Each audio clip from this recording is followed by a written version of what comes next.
क्या हमारे फैसले सच में हमारे अपने होते हैं या पहले से तय होता है कि हम क्या सोचेंगे और क्या करेंगे?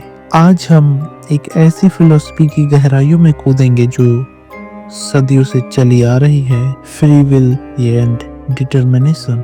फ्री विल यानी स्वतंत्र इच्छा, ये मानना कि हम अपने निर्णय खुद लेते हैं। डिटर्मिनेशन कहता है कि हर घटना का एक कारण होता है, यहाँ तक कि हमारी सोच और निर्णय भी।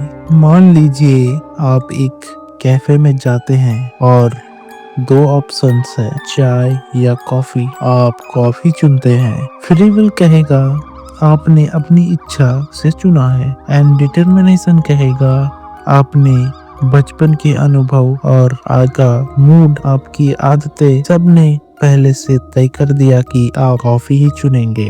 तो क्या हम वाकई आजाद हैं या सिर्फ एक स्क्रिप्ट फॉलो कर रहे हैं? आइए इस सीरीज में गहराई से समझते हैं फ्री विल एंड डिटर्मिनेशन के बारे में।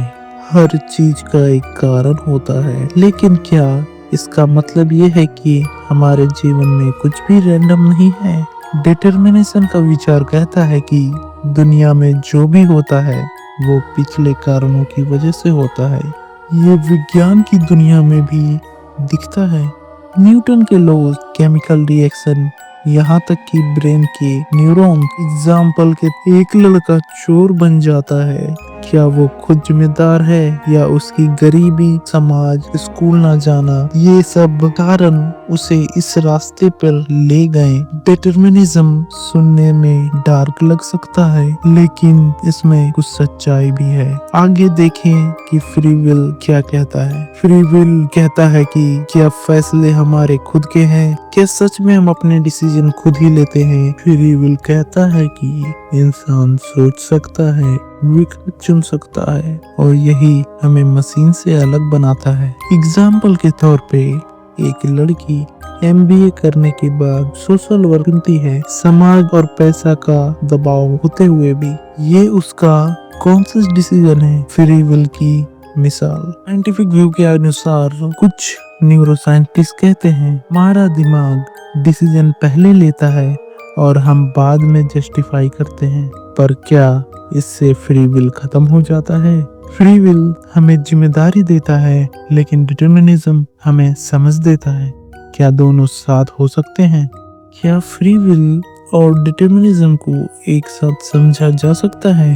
कंपैटिबिलिज्म कहता है हाँ, अगर फ्री विल को सही से परिभाषित किया जाए तो। एग्जाम्पल के तौर पर मान लो किसी को बंदूक की नोक पर चोरी करने को कहा गया और दूसरा शख्स खुद प्लान करके चोरी करता है। दूसरे के रूप में हम कहते हैं उसने अपनी फ्री विल से किया, लेकिन ये फिर भी ये फ्री विल नहीं है, ये उसकी सोच नहीं है, ये पहले से ही तय हो चुका था। फिलोसोफर डेविड ह्यूमे और डैनियल डेंट कहते हैं अगर हम अपनी मर्जी से बिना किसी मजबूरी के कुछ करते हैं तो फ्री विल है, भले ही वो एक कारणों की चेन का हिस्सा हो। शायद सच्चाई फ्री विल और डिटर्मिनिज्म के बीच में कहीं छुपी हुई है। अगर हमारे फैसले पहले से तय है तो क्या हमें सजा मिलनी चाहिए? कानून में इसका कोई जगह नहीं है। डिटर्मिनिज्म कहता है कि इंसान जिम्मेदार नहीं है अगर उसकी चॉइस पहले से तय थी, लेकिन समाज और कानून फ्री विल पर आधारित है। एग्जाम्पल के तौर पे कोर्ट में किसी अपराधी को सजा देते वक्त हम पूछते हैं क्या उसने मजबूरन, क्या उसने जानबूझकर किया? अगर हाँ तो वो जिम्मेदार है, अगर नहीं, जैसे कि मानसिक बीमारी की वजह से, तो कानून नरम होता है, उसे कम सजा मिलती है, उसे थोड़ी सी रिहाइश मिल जाती है। डिटर्मिनिज्म हमें सहानुभूति सिखाता है, फ्री विल हमें न्याय की जरूरत समझाता है। अगर सब प्री डिटरमाइंड है तो फिर कोशिश करने का क्या मतलब? यहाँ तक कि अगर डिटर्मिनिज्म सही भी हो, हमें ऐसे जीना चाहिए जैसे हमारे पास विकल्प हैं। एग्जाम्पल के तौर पे स्टूडेंट को लगता है उसका भविष्य तय है, लेकिन अगर वो मेहनत करे तो रास्ता बदल सकता है। ये सोच कि मैं कुछ बदल सकता हूँ ही हमें आगे बढ़ने की इच्छा देती है, यही हमें आगे बढ़ाती है।